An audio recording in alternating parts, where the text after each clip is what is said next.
Dooftarii Birqaan fuudhaa dawwaltee akka uffata fideefi gara mana ishee qabamtee jirtutti akka fideefi dhufu taasiste. Yeroo sanittis Effiinis ishee jedhee uffata qabee gara mana atoo Abrahaamitti deemee yeroo argatutti Effiin akka baay'ee yaaddeefi jireenya isheen jiraachaa jirtu akka waan isheen ulfaachaa jiru hundumayyuu Effiitti himte. Effiinis Erbuutuu amma ani si jaaladhu hin beektaa kanaafiyyuu obsa bichaa naa kenni akkamitti mana kana galtee wanti beektu tokko jira jechuudhaan gaafate. Yeroo sanitti Ibriqaanis ani kanan beeku dhiibamaa bichaa in akkamtaa naan jedhanii na fidanii dhufan garuu immoo namoonni mana kana keessa jiran maalummaan isaanii baay'ee naaf hin jaalatamne kanaafiyyuu maal akkan godhu hin beeku jechuudhaan jaalallee isheetti himte. Jaalalleen isheetis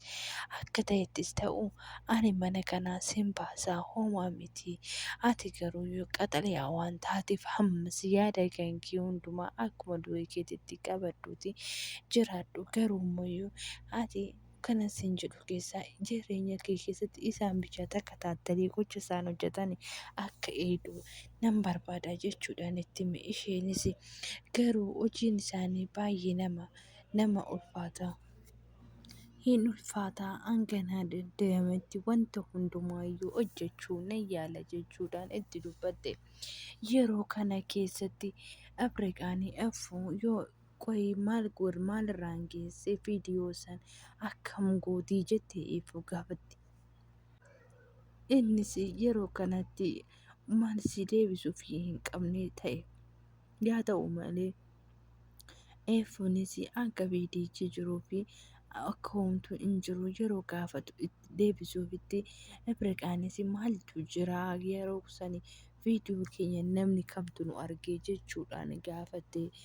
Kanaafiyyuu ani wanta hunduu naaf galuu hin dandeenye yaadachuus barbaadee homtuu naa dhufuu hin dandeenye jechuudhaan dubbatte.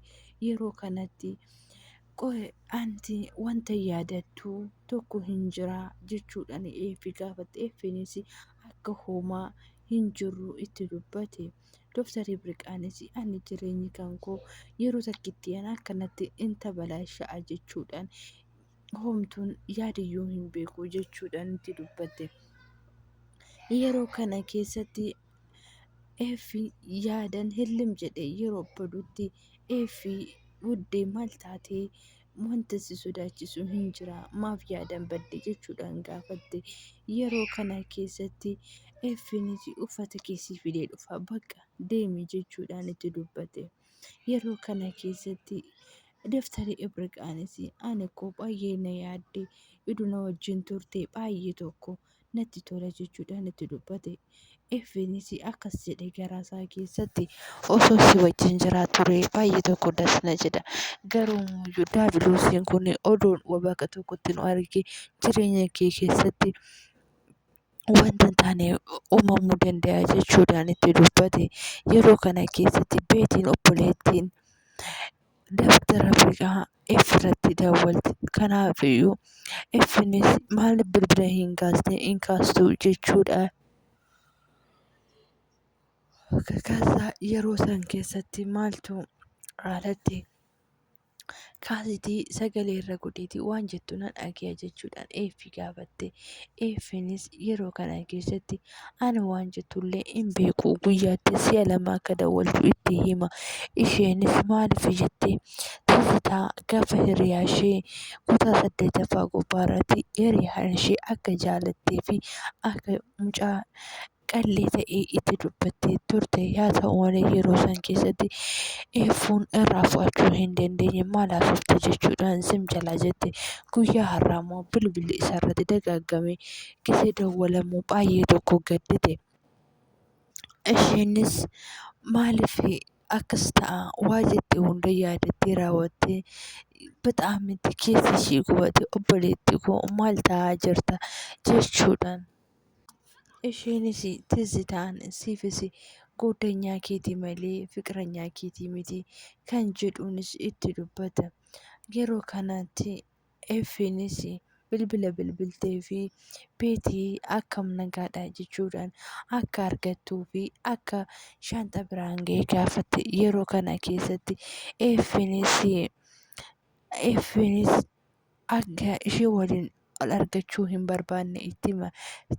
Yeroo kanatti Dooktar Ibrikaanis maal jedhee sananii beetii akka haadhootu akkamittanaan Effiin hoggaa shanii fi hiriyaa kootii fi abbaa manaa koo ta'uusaa gara miinasitti hima akkamitti jechuudhaan yaada keessa baddee dubbatte. Yeroo kana keessatti Effiinis minni roobee maal taate roobee koo jaalala yaada keetiin baddee jechuudhaan itti dubbata. Dooktar Ibrikaanis lakkii asuma hin jiraa jechuudhaan yeroo itti dubbatu keessatti yooyyaa harka fuunee jaalatamtoota kabajamtoota maatii siifan jalatti argamtan jirra jecha har'ammoo Sabireelaa diraamaa kutaa saglaffaa qabannee isinii dhufnee jirra. Hanga dhuma viidiyoo kootii hanga na waliin taatan kabajaan isin gaafadha. Dooktar Ibrikaanis ani hoomaan beeku suuraa kiyya kan jiru hundumtuu wanta na sodaachisu bichaadha. Kanatti immoo atis narraa fagaattee jirta. Wannuman jedhu tokkoyyuu hin beeku jechuudhaan jaalallee isheetitti dubbatti. Jaalalleen isheetis jechaan yaadan badee kana keezii kanammoo yeroo kana keessatti baarkoota isaan jaajjee wanta isaan jaajjan haasa'anii fi takkaattalaa turani. Yaa ta'u malee namti mucaan kun qoshaashaa hojii hin taane na hojjisiisu hanga oomitti akka inni hojjechaa waliin jiraadhu hin beeku. Amma maaloo eefuu koo nagattee hin deemine jechuudhaan eefuutti dubbatte. Eefuunis oduu si waliin ta'ee baay'ee tokko natti tola garuummoo hin ta'u amani wanta amanuu qabdu garuummoo inni kun keezii qoshaashaan kun asii godhu kan akkasitti sassaqayya'u animmoo itti fi godhee akkan dubbadhuu fi kana beeki jechuudhaan garuu baay'ee si jaaladha jechuudhaan ani sin jaaladha gisee jedhuun. Yeroo kana keessatti baarkoota harka rukutee fi baay'ee bareedaa jaalalli keessa nama as qannaa jechuudha. Roobiyool jedhee yeroo itti dubbatu Ibrikaanis maatti beektaa jechuudhaan wal beektanii jechuudhaan gaafate. Yeroo kana keessatti ani maattan isa beeka jaalala durii na barsiise na yaadachiise. Inni Roobi'eel ati immoo joorii ishee jechuudha maqaatti dhoote. Ati eenyudha silazii situu qabsiise situu asitti affana jechuudhaan gaafate. Yeroo kanatti eeyyanii ani Roobi'eel isheetu jedhama jechuudha garmalee taasise. Yeroo kana keessatti Effii maaloo bakka si ga'e dubbii hin kaasinitti asii deemi jechuudhaan itti dubbatti. Effiinis ba'uu sila hin barbaanne jaalala kee waasin jettu dhageeyitii deemi jechuudhaan Dooktar Ibrikaatti dubbate. Yeroo kana keessatti Effuun gadi baastee yeroo deemtutti ani dabdabii akkamiiti akkamitan nama koo keessa nama tokko akka ishee takkaatalu hin taasisne jechuudhaan itti himte. Yeroo kana keessatti baarkooti isaa akkamittananii akka isheen amma kana natti taphattu na galuu baate jechuudhaan akkamittan kuni dabdabiin kuni amma adda ishee kiyya agarree jira. Kanaafiyyuu osoon ani wanna ani hin barbaadin hin qaddamitti na qaddama. Kanaafiyyuu yoomiyyuu hin ta'uu fi wanta taane ta'uu hin danda'u. Kutuni qoshaashaa gurbattiidhaan mana kana deebi'uun qabdu Ibrikaa. Odeessi kootu gara kana bichaa wanta isin jedhu nan barbaada jechuudhaan itti dubbate. Yeroo kana keessatti Effiin maal jechuu keeti Effuu maal taate akkana taate odeessitti muumooyi akkamitti kun namtichi wanna gaarii hin hojjetu gochi isaanii bareeda miti jechuudhaan itti dubbatte. Ati Efreemis hin sodaatinii homtuu hin jiru wanna fidu tokko iffidu hin jiru jechuudhaan itti dubbata Effuun. Yeroo kana keessatti Dooktar Ibrikaanis indee fiidichuu jechuudhaan itti dubbate. Yeroo kana keessatti waan tokko hin yaadinii ani kana na barbaachisu booda jirtu bicha arguu kooti jechuudhaan itti dubbate. Dooktarri Afrikaanis maal yaaddeeti maaltu jira jechuudhaan itti dubbate.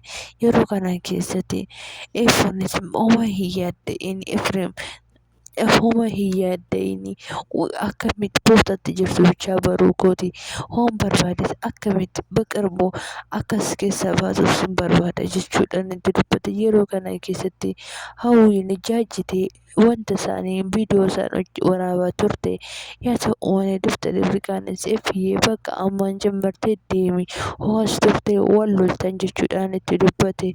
Yeroo kanatti eeffiinis Dooktarri Afrikaa atillee naaf jabaadhu of naa eegi jechuudhaan itti dubbata. Yeroo kana keessatti obboleettiin Afrikaa jaajjitee waan isaan laaltuuf fiqiranyaan ishee isa kanaa kun immoo ta'uu qabu eefi kiyyaa fi koobichaadha jechuudhaan itti dubbata. Yeroo kana keessatti eeffuun gatee yeroo deemutti innis eeffii jettee Dooktarri Afrikaan jaalalli ishee yaamte. Yeroo kana keessatti eeffiyyee wanta na oskitee jira jechuudhaan gaafate. Homtuyyuu hin jiru jechuudhaan itti dubbate. Yeroo kana keessatti maal taate jedhee yeroo gaafatutti ana waan na oskite wayii tokko natti fakkaata jechuudhaan itti dubbata. Sii kakadhee oos na kakachuu batte akkam ta'a jechuudhaan itti dubbate. Ani siin hin kakadhu silaas sii kakadhee homaa waan tokko ta'uu hin danda'u jechuudhaan itti dubbate. Isheenis sa'aatii booda eeffiyyee nan beeka wanni hunduu naa gala garuumayyuu wanti ati beekuu qabdu eenyudhaaf maaliif qarshii na liqeessi yoo siin jedhu maaliif akkasitti si mararamaaf loltaa jechuudhaan itti dubbate. Yeroo kana keessatti minnoo bareedduu mucattiidha maal taatee hoon ani waa'ee birreessi taasise mataa si dhukkuba jechuudhaan itti dubbate. Yaa ta'u malee yeroo kana keessatti eeffuunis roobiyyee wannan ani gocha ani raawwadhu duusitti hime maal naan jettaa laata jechuudhaan dubbate. Yeroo kana keessatti obboleettiin Afrikaa jaajjitee wanta hundumaa ilaalaa jirti waan ta'eef kanaafiyyuu yaabbaatii lichi maaliif anasitti dhokachuu si barbaachise kiflaa garii hojiidha deeme hin jenne jechuudhaan piroosesii hundumaa sassaabbachaa jirti. Yaa ta'u malee yeroo kana keessatti Dooktarri Afrikaan bilbila bilbiltee jaajjisee biraa deemtutti eeffinis cha'u tabaabilanii hin deeman. Yeroo kana keessatti hawwiin fiigdee gadi baatee eeffiyyee jechuudhaan itti dubbate. Eeffinis maal gocha kana natti akka taattaltaa jechuudhaan itti dubbate. Innis ana abbaa kee akka bareeti malee akka ati natti dubbattu hin barbaadu. Ati bari maxifoo fi tonkolanyaadha. Waan namni hin yaadne maal ta'a kan yaadu dhiistu nama ta'uu kam hoom dandeessa jechuudhaan gar malee tokko itti dubbate.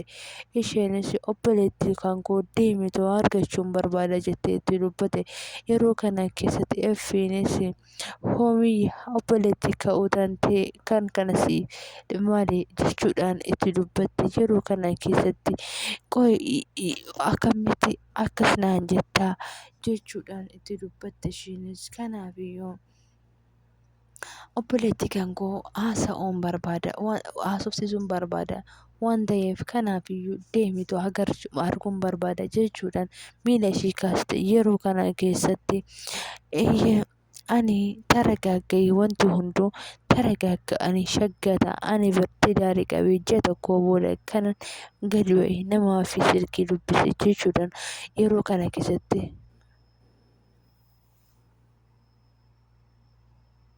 እና ውዶቼ ማሮቼ hanga kutaa itti aanutti hunda keessan biraa wagganaa waaqayyo yaa jiraatu sinin jechuu barbaada. Viidiyoo kanarra maal akka hubattanii fi maal akka argattan koomantiirra naa teechisaa. Baay'ee sin jaalladha sin kabajaa baay'ee.